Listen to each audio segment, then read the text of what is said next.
अस्सलाम वालेकुम student, this is sir Aslan.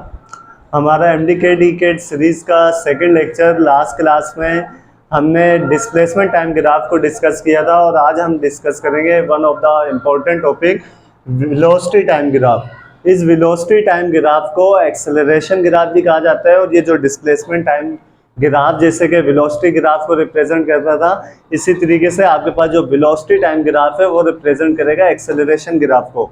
इस एक्सेलरेशन ग्राफ के अंदर हमारे पास दो एक्सिस होंगे, एक X axis and second is Y axis. हम जानते हैं कि एक्स एक्सिस जो होगा हॉरिजॉन्टल एक्सिस कहा जाता है, इसी तरीके से जो वाई एक्सिस होगा वो आपके पास वर्टिकल कंपोनेंट वर्टिकल एक्सिस कहलाता है। ये आपके पास आ गया हॉरिजॉन्टल एक्सिस एक्स एक्सिस में, इसी तरीके से ये आपके पास वर्टिकल एक्सिस आ गया वाई एक्सिस में। अब यही लिखा है the velocity time graph is also known as acceleration graph. ये जो वेलोसिटी टाइम ग्राफ है इसको एक्सेलरेशन ग्राफ कहा जाता है। इन विच द एक्स एक्सिस, जो एक्स एक्सिस है रिप्रेजेंट टाइम, ये टाइम क्वांटिटीज को रिप्रेजेंट करता होगा, जैसे कि टाइम के यूनिट लिखे सेकंड। एंड वाई एक्सिस हो, जो वाई एक्सिस होगा रिप्रेजेंट वेलोसिटी और ये वेलोसिटी को रिप्रेजेंट कर रहा होगा। और आज हम डिस्कस करेंगे कुछ इंपॉर्टेंट ग्राफ वेलोसिटी और टाइम के रिलेशन से, जिसमें सबसे पहले हमारे पास आ रहे हैं कांस्टेंट वेलोसिटी। याद रखें, कांस्टेंट वेलोसिटी का मतलब होता है जब कोई भी आपके पास ऑब्जेक्ट है वो कांस्टेंट वेलोसिटी के साथ मूव कर रहा है, अपनी वेलोसिटी को चेंज नहीं कर रहा। अगर वो अपनी वेलोसिटी को चेंज नहीं कर रहा तो उसमें एक्सेलरेशन प्रोड्यूस नहीं होगा। एक्सेलरेशन प्रोड्यूस नहीं होगा इसका मतलब है हम बोल सकते हैं, कहा जा सकता है कि ये जीरो एक्सेलरेशन इसमें प्रोड्यूस होगा। It means there is no acceleration it produce in the body. So first of all, if the object is in moving with the velocity of 4 metre पर second.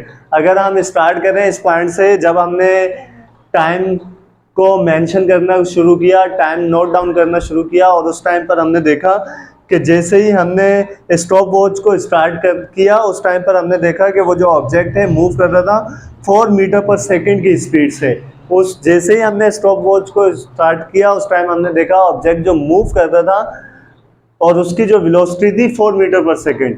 And then we wait for the next second. हमने next second तक उसको इंतज़ार किया कि check करें कि object की वेलोसिटी चेंज होती है या नहीं। जब हमने 1 सेकेंड के बाद अगेन चेक की तब वेलोसिटी 4 मीटर पर सेकेंड। 2 सेकेंड के बाद देखी तो फिर आपके पास 4 मीटर पर सेकेंड। 4 सेकेंड के बाद पर हमने जब उसकी स्पीड को देखा, वेलोसिटी को देखा, तो वो आपके पास कितनी थी, 4 मीटर पर सेकेंड। इसी वजह से कहा जा सकता है कि ये जो ऑब्जेक्ट है कांस्टेंट वेलोसिटी के साथ मूव कर रहा है। कांस्टेंट वेलोसिटी के साथ मूव कर रहा है इसका मतलब है there is no acceleration produce in the object. उस ऑब्जेक्ट में किसी किस्म का कोई भी एक्सेलरेशन प्रोड्यूस नहीं होगा।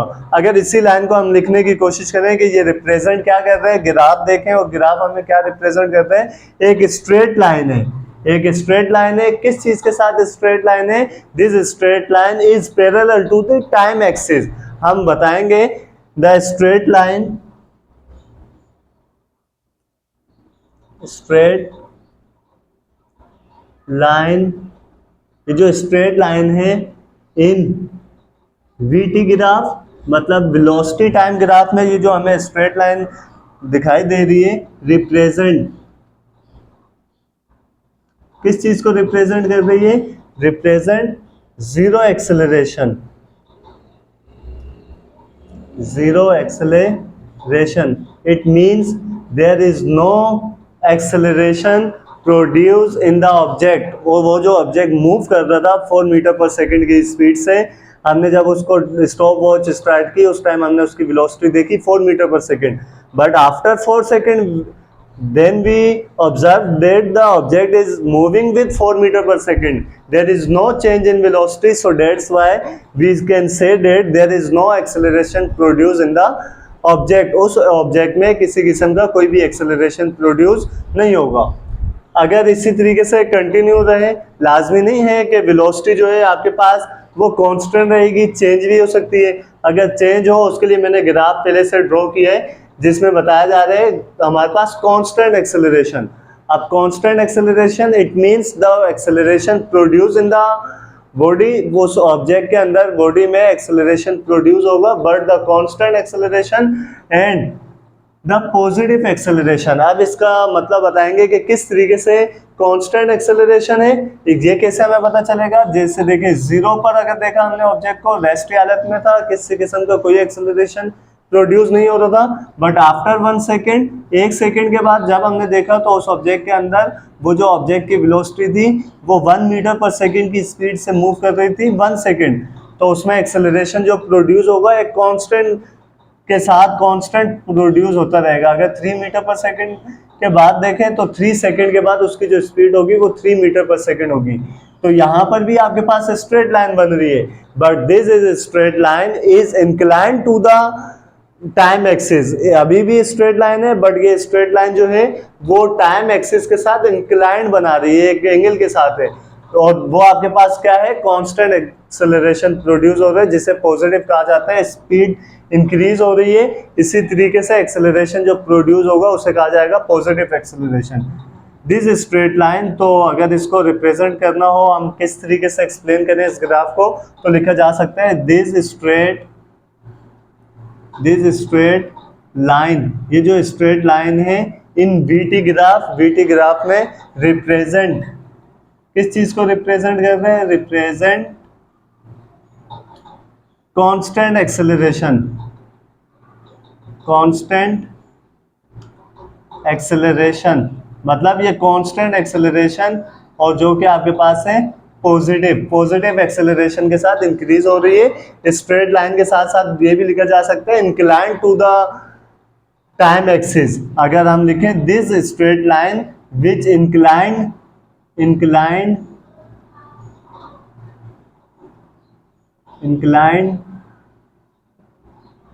टू दी टाइम एक्सिस के साथ अगर देखें तो इंक्लाइन है आपके पास लाइन, तो ये आपके पास क्या कहलाएगा, कांस्टेंट एक्सेलरेशन, और जो पॉजिटिव है इंक्रीज हो रहा है।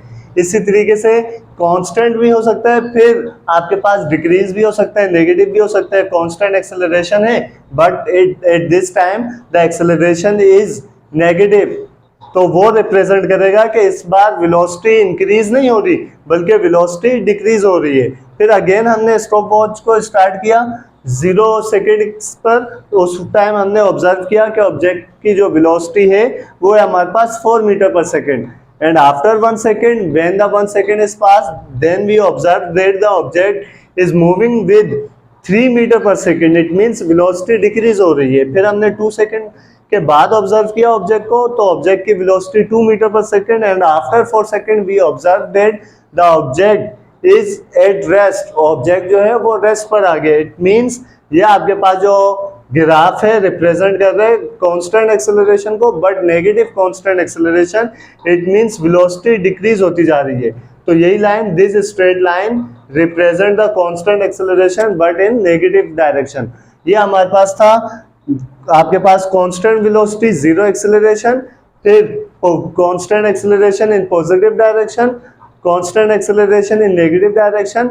लेकिन लाजमी नहीं है कि आपके पास सिर्फ कांस्टेंट वेलोसिटी के साथ मूव कर रहा हो, मीन जीरो एक्सेलरेशन हो, या पॉजिटिव एक्सेलरेशन हो, नेगेटिव एक्सेलरेशन हो। जिगजैग वेलोसिटी भी मूव कर रही है जिसमें वेलोसिटी की कोई डायरेक्शन ना हो। फॉर एग्जांपल के तौर पर ऑब्जेक्ट कभी वेलोसिटी को अपनी इंक्रीज करता है एंड अगेन डिक्रीज करता है, फिर इंक्रीज करता है, डिक्रीज करता है, अपनी वेलोसिटी को जिगजैग के हिसाब से चेंज करता हुआ दिखाई दे रहा हो, जैसे यहाँ से स्टार्ट करें और डायरेक्ट इस तरीके से मूव करें।